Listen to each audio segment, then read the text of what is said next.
Well, good day to you all. This is week two. We ended week two, and I'll give you some updates on where we're going and how we're doing. I'll talk first about the committees I was in on elections. House Bill 2034 passed out of the committee on the way to the floor for a vote. This bill would prohibit county election officials from accepting electronic applications from websites that do not satisfy the requirements of the state. Currently, there are several websites that you can register through, making it harder for the state to verify the eligibility of a potential voter. So I want to wrap that up and make sure we do a better job at verifying our individual people. Elections House Bill 2452 also came up. It's to change the timing of municipality elections for cities, school districts, community colleges, and certain municipalities to fall into even-numbered years. This is due to such a poor voter turnout over the past few elections. The bill passed out of committee and is headed to the floor for a vote. Very controversial, but we'll see what happens when it gets to the floor. In corrections, we had just hearings all week, and one that's coming up this Friday is a joint hearing. It's on replacing the prison that currently exists in Hutchinson, Kansas.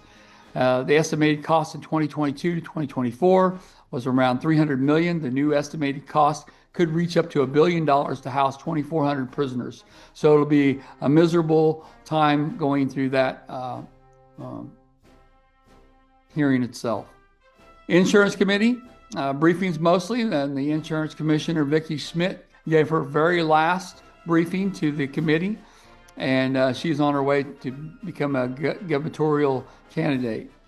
In the Veterans Committee, we received a couple bills and was briefed by retired General Turner, the Executive Director for the Kansas Office of Veteran Services.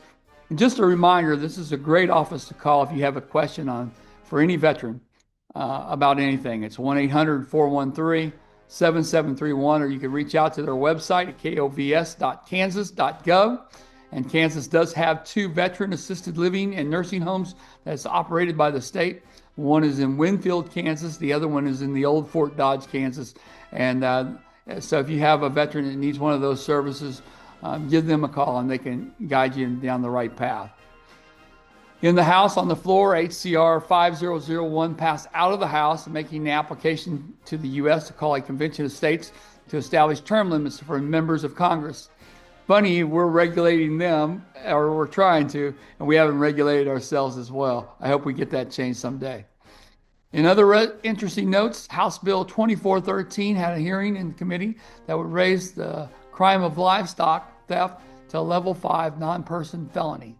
Every day in the Capitol, we receive thousands of people that tour it, but we also have lots of people that come in and set up their stands.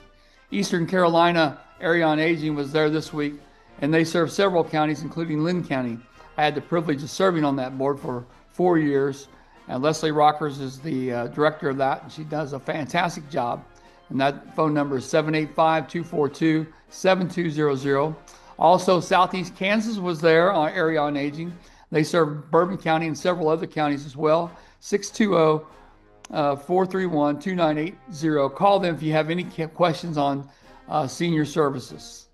This year, I'm very proud that the Republican House Campaign Committee raised over $1 million for its candidates that will allow those Republican candidates in the House to better serve and run a great election.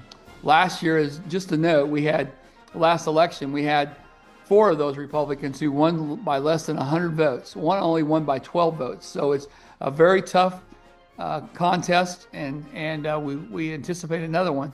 So we hope that this campaign will do us well again, so we'll remain the majority in the House. That's about it for week 2. We'll have a lot of bills coming up on the House this week, so there'll be a lot more to brief about. So I hope you enjoy your week, stay warm, and thank you.